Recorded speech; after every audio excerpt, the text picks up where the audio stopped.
Hey, doing a quick video showing you how Loom works, but at the same time, I wanted to go over a few things, particularly with period four, early modern history.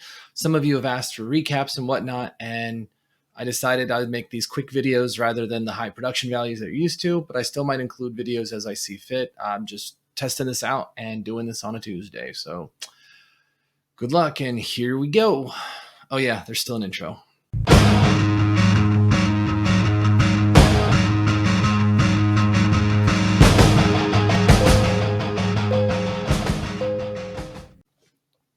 So the first thing we're going to talk about for period four, the early modern era, are what are called the land empires. And the reason why we're calling them the gunpowder empires is these were land empires that were mostly around Asia. And as you can see here from the map, you're getting an understanding of how large these empires were and their furthest extents and what they conquered and owned.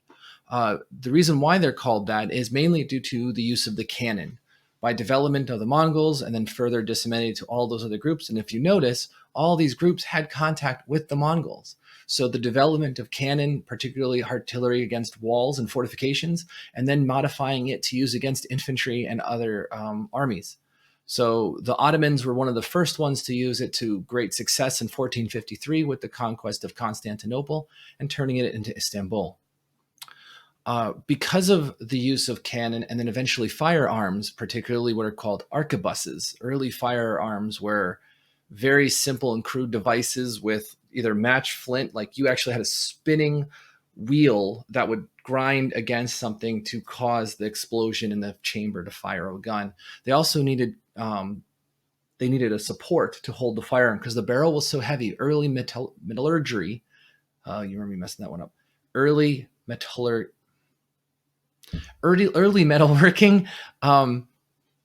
was quite difficult to contain a metal that could withstand the blast from gunpowder. And so they had to have thicker barrels in order to withstand that, which meant it was heavier overall. Still, the accuracy of these things was very limited. However, the stopping power was incredible. So if you got hit by one of these things, you had a really bad day. Otherwise, the chances of hitting the thing you want to hit was not very strong. That's why you put all your guys together in lines. So when you fired, chances are all of that inaccuracies would level out in a sense and actually deliver a firing barrage.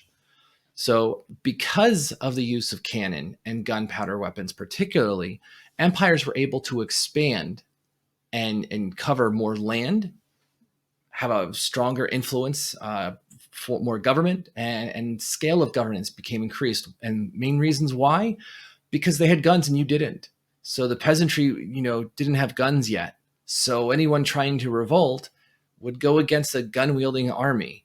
And the last successful non-gun-wielding army to defeat a gun-wielding army was something like 1670s with the Scots against the Brits in a revolution. So it will take over modern warfare as we know it and become the standard.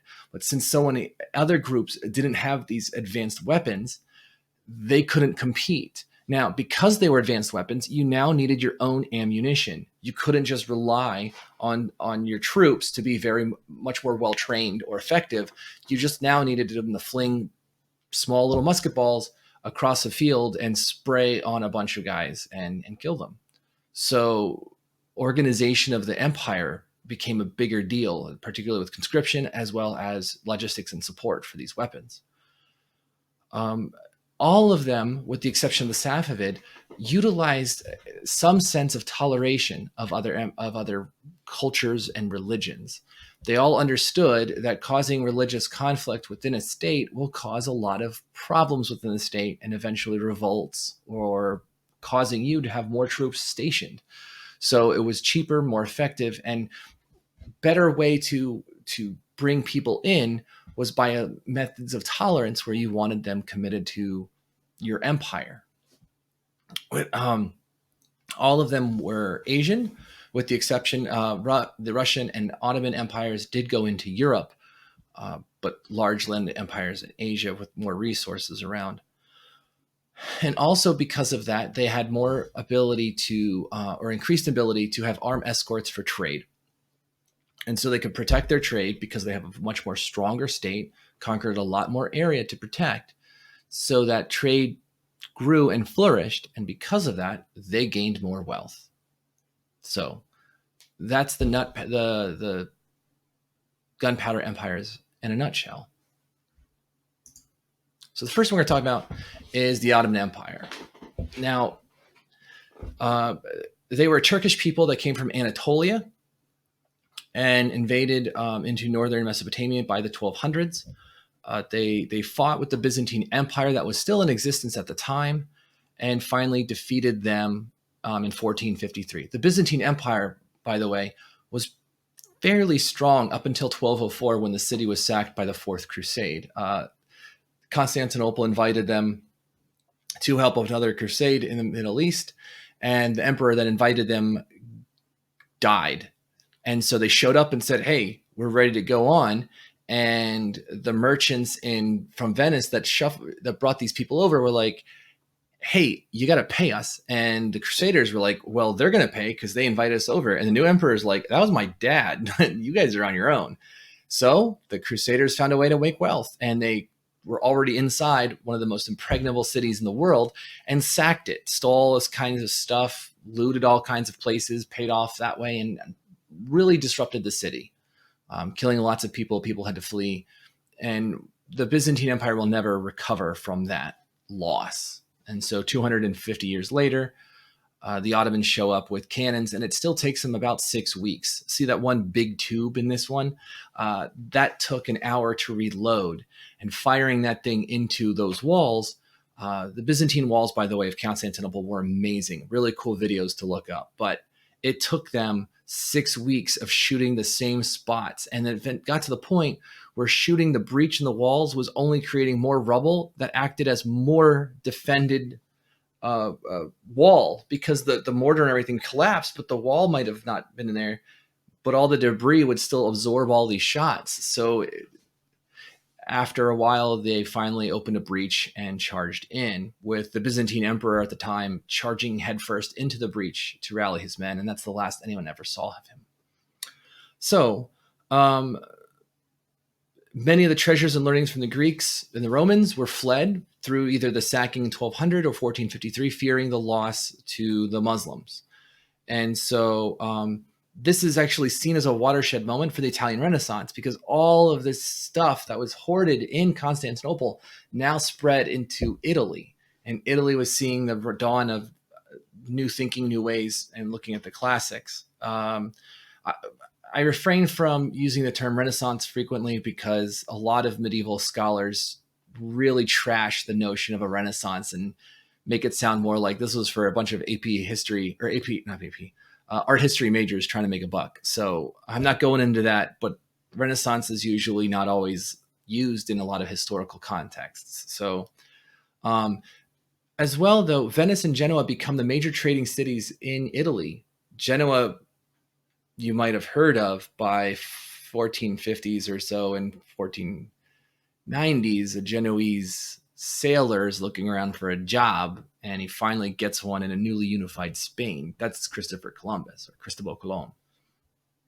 Venice gains a monopoly with with the Ottomans, as well as the parts of Egypt, to do with a lot of trading. So even though the Pope says don't do it, they're fully making bank on trading a bunch of stuff, and people begin to resent, most of Europe begins to resent them. So after the conquest, they were relatively tolerant of non-Muslims. They had a jizya, which was a tax on non-Muslims, so particularly towards Jews and Greeks. They allowed local law and rule, so long as you paid your taxes and you followed the big deal stuff. Greeks, Kurds, Armenians, so they would have their own legal systems that were perfectly acceptable under Ottoman rule. They had one practice that wasn't really popular. It was called the devshirme. It was a practice of taking non-Muslim boys as slaves, training them in military administrative service to the Sultan, and then converted them to Islam. And they would be the biggest staunch defenders of the Ottoman rule, as well as defending the Sultan. The other group from that group would be the Janissaries, and they were elite and highly trained members from the devshirme that were the Sultan's guard, crack troops, basically very effective and trained in multiple ways of fighting and combat, as mentioned, as administrators and leaders as well. So they were very capable all over the place. They did have slaves, but mainly as domestic servants. Slavery in these time periods is not, at least for the old world, they were not used for labor, agricultural labor or hard labor. It was mainly you had slaves for household work or grunt work or something, kind of like an intern, even though they wouldn't get their freedom. They were not movable property, though, so you couldn't just send them somewhere else or trade them off as easily. They did have limited human rights, including they could marry, they could have children that were not slaved, but yeah, rarely used for agricultural labor. Women could own property. They could approach the judicial system. One example of how different this is the Ottoman Empires in the 1500s. In 1880s, a female lawyer was denied the ability to speak in front of the United States Supreme Court because she was a female. And she brought her case to make the discrimination illegal. So not only was she hearing one case as a lawyer, she then brought a discrimination case against the Supreme Court for discriminating against her based on gender. So that was in the 1880s in the United States. Here you have the 1450s, and the Ottomans are allowing women to petition court. They also were allowed education. They could petition for divorce without a male consent, and had some other basic rights as well. At the highest point in the 1600s, they besieged the city of Vienna. And what they had was called Ottoman tax farming, is the last major thing of how they got their revenues. And they were bidding over who would administer tax. So basically it would be like if you guys were all peasants and the teacher was the tax collector, I would say, I can collect this much tax for your empire. And someone else might say, I can collect this much tax for your empire. And we would all see who could get it. And then if I got the job, I'd go in and tax you guys. But of course, I'd add my own percentage to make my own money and then send stuff back.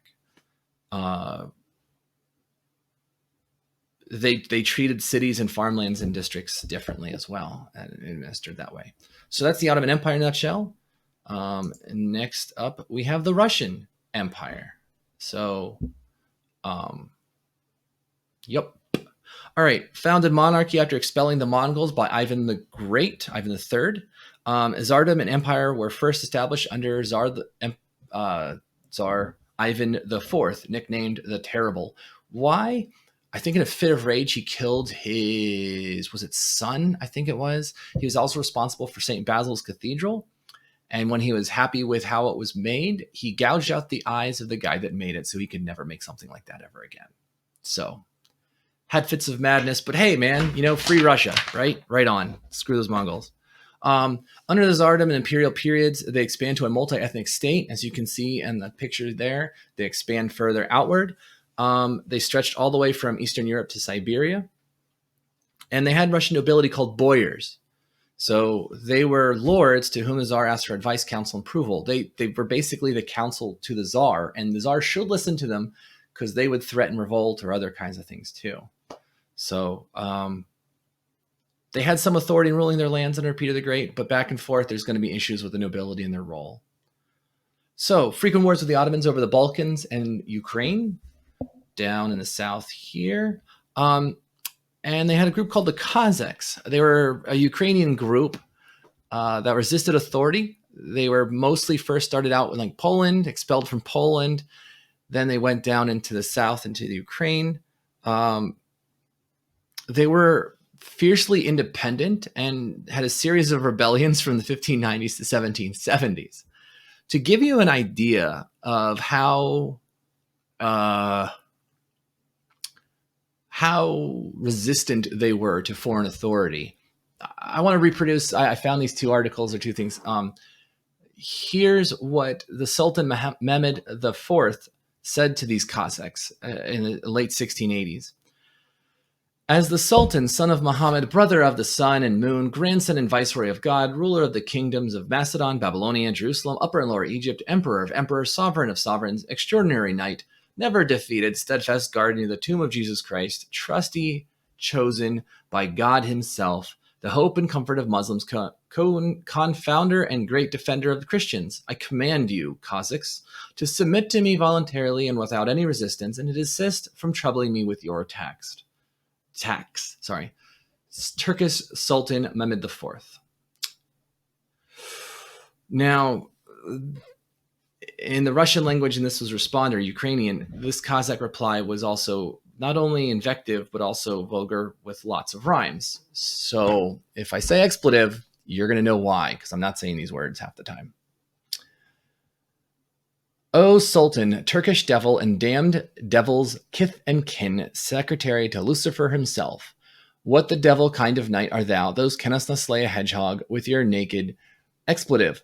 The devil expletives and your army eats. Thou shalt not, thou son of a expletive, make subjects of Christian sons. We have no fear of your army by land and by sea. We will battle with the expletive towards someone. Thou Babylonian skull and Macedonian wheelwright, brewer of Jerusalem, goat expletive of Alexandria, swineherd of Great and Lesser Egypt, pig of Armenia, Podolonian thief, hangman of Kemenites, and fool of all the world and underworld, an idiot before God, grandson of the serpent, and something really bad. Pig snout, mare's expletive, slaughterhouse expletive, unchristian brow, something really bad towards someone. So we, the Cossacks, declare you lowlife. You won't even be hurting pigs for the Christians. Now we'll conclude, for we don't know the date and we don't own a calendar. The moon's in the sky, the year's with the Lord. The day's the same over here as over there. For this, kiss our expletive. Boyer, about with the whole of the army of Cossacks. So I hope you'll remember them at least as being somewhat independent at times. And so, yeah. So over this time, Russia's trying to develop an identity of, is it Asian? Is it European? Is it a mix of both? And as Russia's developing and having their own troubles, they're realizing they're not really catching up or on the same tier as Europe. So some of them want to modernize and improve Europe. One of them being Peter the Great, that I can show you here. This guy, Peter the Great, who decided to build St. Petersburg in a swamp. By how bad of a swamp? Those planks, that's how they laid a foundation. They just kept putting planks up and down and spikes into the ground every so often to create planks and eventually a city on top. By building in a cold, nasty swamp, over 40,000 laborers are killed in the process of building St. Petersburg. And then, so yeah. But there was a beautiful winter palace, as you see in the bottom. The boyars on the guys on the right, bottom right. It also then displayed imperial power, much like Versailles. And so because of that, they have their own claim as to like, hey, look, we're great too, and look what we can produce. One of their major sources of wealth were furs. And so the Russian fur trade becomes a major one, as you're probably reading about soon in Vermeer's Hat. Boom. All right, next up, we got the Qing Dynasty. They replaced the Ming Dynasty that replaced the Mongols. The Mongols were replaced in 1368. The Ming lasts from about 1368 to 1644. First, they set out an expedition under Zheng He, a eunuch that goes on massive trading expeditions in the 1400s to 1420s. By the way, that picture on the inside, that is a picture of Zheng He's one of his 9 major treasure ships, and that is the Santa Maria that Columbus went on. So that's to give you a scale of these boats. Brought back all kinds of exotic animals, even a giraffe, all kinds of wealth, displaying their greatness. But because of the Ming Dynasty's reluctance to keep going with boats, they realized that their biggest threat would probably be somewhere in the north. And funny fact is, even though they start spending more money on the Great Wall, as you see it today, it doesn't stop the empire that takes them over.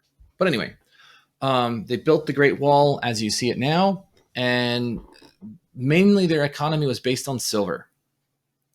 But because of that, it will ruin their economy when the Spanish discover silver in the Americas. And so much silver that it will destroy their entire economy, because the Ming Empire or dynasty only wanted silver. So they paid the government in silver. But because there was so much silver then flooded in, because the Spanish were basically shipping silver to the Philippines, to China, buying crap with silver, and then taking that stuff and bringing it back to Spain and selling it for a lot of money.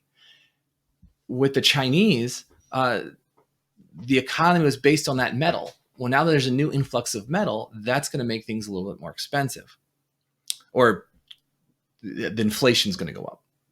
So once traders started picking this up, silks and porcelain started flooding all over the place because they could afford it. Eventually, with the economy melting down, the Manchus in the north, in Manchuria up here, decided then to revolt and eventually take over all of China and create the Qing Dynasty. Now, these are not Han Chinese. So these are non Han Chinese is the most common ethnic group in the world today, and they are not what we'd assume as Chinese, but they are, I mean, Chinese of different peoples, but they're not the main ethnic group of China. They continued Confucian practice. Even though most of them were Buddhist, they had courts of nobles that they chose to have the capital in Beijing in the north. They did do a few things to the Han Chinese ethnic group to make sure that they maintained identity towards the state. Particularly haircuts were a major thing. Let's see. What else? Because of some of this, there were rebellions that sprang up in the late empire, but we'll talk about that next time period. They were isolationists. They believed, once again, China was the center of the world in the Middle Kingdom, and everybody came to them. So they didn't really worry too much about going out to trade. People came in to trade with them. And so because of that, they didn't really desire too much of expanding outward or listening to other empires or what they were doing. And they did imperial portraits, these things, as a way of showing wealth and power. Now, these are cubicles. This is where you would take your civil service exam in Confucian practice. So, but as you can see, a lot more. That's a revolt, and then dynasty. Okay, next up, Shogun Japan. Feudalism is basically a social and political military structure with the shogun on top. The emperor was basically a spiritual and cultural leader, but he's no longer head of state, even though they thought he was. You had the daimyo, the lords, the samurais were the warriors and retainer. I know we've gone over all of this in the previous thing. Then merchants and peasants. Now, they had a Nanban period, they called it, 100 years of trading with the West. And all of a sudden, it shut down. They stopped all foreign trade, all foreign interactions. They expelled anyone who was European, including anyone Christian, and killed them.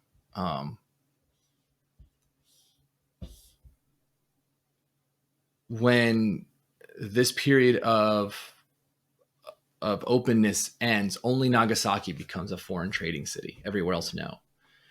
And yep, so we got all that. Samurai, after this era of peace in the Tokugawa period, they become learned gentlemen, administrators, bureaucrats. They're still trained in warrior ways, but they're seen now more as people that run the government and stay close to daimyo and give them advice. Now, the shogun requires the daimyo to come every 2 years to the center, to Kyoto, and stay with him for 2 years and back, so that they cannot plot against the shogun in any amount of time. By doing this, though, the daimyo have to show their wealth. And as they travel, they spend a lot of money. So people that are going on these roads and towns and stuff are starting to get a lot of money. It actually develops a middle class, a small middle class, but a middle class that eventually will be literate. And by the time of industrialization, by the 1870s, you had 78% of Japan was illiterate at the time, where England at that time was about 50%. So they had improved infrastructure and trade and transportation. So they were pretty well off and ready for industrialization by the end of this time period. Next up, the Mughal Empire. They were conquered from modern Afghanistan to Indian Ocean. The greatest extent was under Akbar in the 17th century, lasting to his grandson Aurangzeb. They were a tolerant Muslim empire, very open, and kept local governments intact. They only really asked for taxes as well. They allowed ruling elites to keep their titles and statuses, and all subjects reveal relatively equal. Most revenues came from farming and Indian Ocean trade, and cotton textiles were their major export. So they had a few things. Displays of power and wealth were the Taj Mahal. They had forts, mosques. This is a mausoleum built for Shah Jahan's favorite wife. So, yep. The ruling class of aristocracy was called zamindars, and they were semi-independent or just a local lord, but they still had to pay taxes and collect taxes for the Mughal Empire. There was the Marathas, which were a revolt against the Mughals in the south and a confederacy of many states. They had a strong navy and protect the coastline where most of their territory is held, but they couldn't really go into the interior with an army. They declined internally, though, as Aurangzeb's son repealed religious toleration and angered the Hindu population. And eventually, in 1757, one of the craziest battles in history, in 1757, there was a battle that resulted in the complete decimation surrender of the Mughal army to the hands of roughly about 4,000 British against, I think it was something in the 20 to 30,000 Mughal Empire. Basically, there was a night attack in the middle of a camp, and they got so scared and crazed by all the gunpowder and all that stuff, they basically surrendered because they had no idea what was going on. And it turns out this guy was part of the British East India Company. He wasn't British. He's British, but he wasn't part of the British state. So now you have a company acting like a state for most of India. So now, before we get to the Safavids, I want to show you this. The Safavids and the Mughals fought a lot. So this was a portrait given from the Mughal emperor on the right to the Safavid Empire on the left. And as much as it says, hey, look, eternal peace and friendship, this is like throwing mad shade. And here's why. So first off, notice who's taller, who's bigger, manlier, stronger, standing up straight, versus the Safavid being penitent, smaller. He's looking away. He has to look up at his better. You then have a lion and a lamb for the two empires. So this was not as polite and friendly. Oh, let's be friends. It's kind of like recognize I'm better than you still words. So finally, the Safavid Empire. They were a Muslim Shia Empire. And they were in present-day Iran. They feuded with the Sunni Ottomans, had lots of wars that way. They had lots of wars with the Mughals as well, so they were really fenced in. But it creates the modern state of the identity of Persia and eventually Iran out of this group. And lots of rivalries each way. So land empires in general. Do I have a slide for that? No, I don't. Okay, cool. So first, this is professional elites. Bureaucratic elites as well. So like China or the samurai, Devshirme, all of these were major groups that contribute to the state. There were religious methods for keeping power, such like in some you've seen, human sacrifice by the Aztecs is one. But you also see divine right of kings in Europe, but you also, and as well as Japan, there was Islam that was used as a religion method as well. They used art and monuments to show power, such as the Qing imperial portraits, the Incan Sun Temple in Cusco, the Mughal mausolea and mosques as a way to display power, and then the European palaces. And ways to collect taxes, zamindars, you had the Ottoman tax farming, like I just said, there's tribute in the Mexico, so the Aztecs were required tribute of the areas around them. Okay. And then finally, the main practice of collecting taxes in silver. So that's the land empires in a nutshell. Thanks for watching.